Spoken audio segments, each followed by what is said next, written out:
વડાપ્રધાન નરેન્દ્ર મોદી દ્વારા આજ રોજ સોમવારે હરિયાણાના ગુરુગ્રામથી દ્વારકા એક્સપ્રેસવે સહિત 16 રાજ્યોના પ્રોજેક્ટનું ઉદ્ઘાટન કરવામાં આવ્યું છે। આ પહેલા વડાપ્રધાને દ્વારકા એક્સપ્રેસવેનું નિરીક્ષણ કર્યું હતું અને તેમની સાથે આ દરમિયાન કેન્દ્રીય મંત્રી નીતિન ગડકરી પણ હાજર રહ્યા હતા।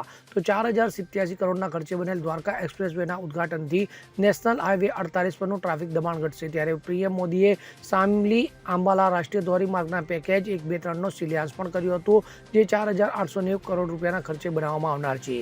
પીએમ મોદીએ ખુશી વ્યક્ત કરતા જણાવ્યું હતું કે આજરોજ દેશમાં આધુનિક કનેક્ટિવિટી તરફ વધુ એક મોટું પગલાં ભરવામાં આવ્યું છે। ત્યારે દ્વારકા એક્સપ્રેસવે દેશને સમર્પિત કરવાની તક મળી હોવાનું પણ પીએમ મોદીએ જણાવ્યું હતું। તો વધુમાં આ એક્સપ્રેસવે પર 9000 કરોડથી વધુનો ખર્ચ કરવામાં આવ્યો છે અને આજથી દિલ્હી અને હરિયાણા વચ્ચેના ટ્રાફિકનો અનુભવ બદલાઈ જશે હોવાનું પણ મોદીએ જણાવ્યું હતું। તો વધુમાં પીએમ મોદીએ કહ્યું હતું કે 21મી સદીનું ભારત વિશાળ વિઝનનું ભારત છે। તો આજનો ભારત પ્રગતિની ગતિ સાથે સમાધાન કરી શકે નહીં, તો વર્ષ 2047માં ભારતને વિકસિત ભારત તરીકે જોવું છે હોવાનું મોદીએ જણાવ્યું હતું। Bureau report CN24 news. હવે જુઓ દેશ દુનિયાની તમામ ખબરો તમારી આંગળીના ટેરવે। ઉઠાવો મોબાઈલ અને Google Play Store પરથી ડાઉનલોડ કરો અમારી CN24 ન્યૂઝ મોબાઈલ એપ।